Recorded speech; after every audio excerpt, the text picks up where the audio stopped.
hey, you know what's way more fun than talking about conflict in the Middle East? Talking about Doug Ford and Rob Ford. The Ford Yeah, I mean, bros. did you guys see the documentary that just came out? It's called The Mayor of Mayhem. I haven't the watched it Trainwreck yet. series. I haven't All seen I it know yet. is that Doug Ford is furious He's about so it. mad. He's so mad. I was like, Lisa, did you watch it? no, I'm gonna this weekend. Okay. So let me just tell you guys. I'll give you a Okay, little bit spoil of ahoy. synopsis. I don't think it's a spoiler alert. I think we all kind of know, but like, go ahead. Yeah, I think you know what. So what's interesting? I make a little tiny baby cameo. So Ooh. it's literally 1 second, so you'll miss it if you blink. Don't blink through the whole thing. But I covered him during that time, so I can give you a little bit of interesting insight. What it did for me was, I honestly was a little mad at myself for how I covered this however many years ago. And I'll tell you Okay. why. Because back then, I was so irritated at him as being somebody who was just a drunk and a drug user, and I was just so disgusted at him. But now that we know more about addiction and how it's an illness, I kind of, through this documentary, felt more compassion towards him. And I know Doug Ford's really upset about it, but it shows you how ill this man was and how he had all these enablers around him Yeah. and never really stood a chance, to be honest.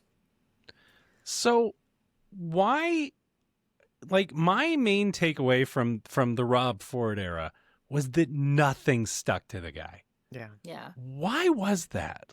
Like, is it just pure charisma, or is there something more to it?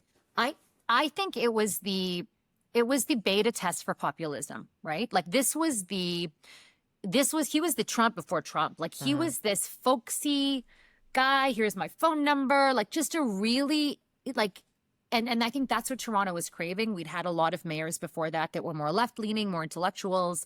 And I think people just wanted this. And it just worked at that time. Yeah. You know? And you talk about authenticity, like you saw, like no filter, no nothing. Yeah, it's like truly historic levels of no filter.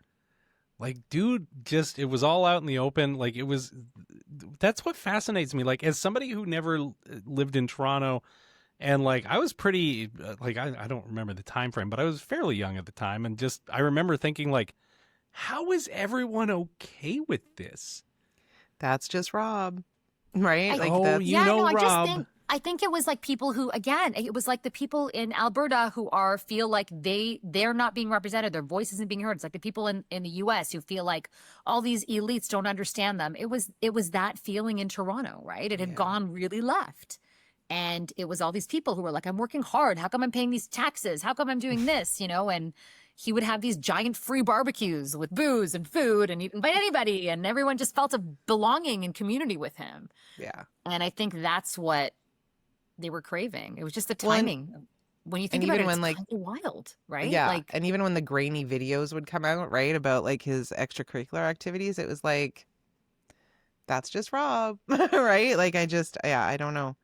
I mean, I can see why Ford is upset that it's come out. I don't know why he would be, because it wasn't that long ago, right? Like that things were happening, and to be frank, like I think Rob's legacy is getting Duggo in, right? Like he brought Duggo up, right?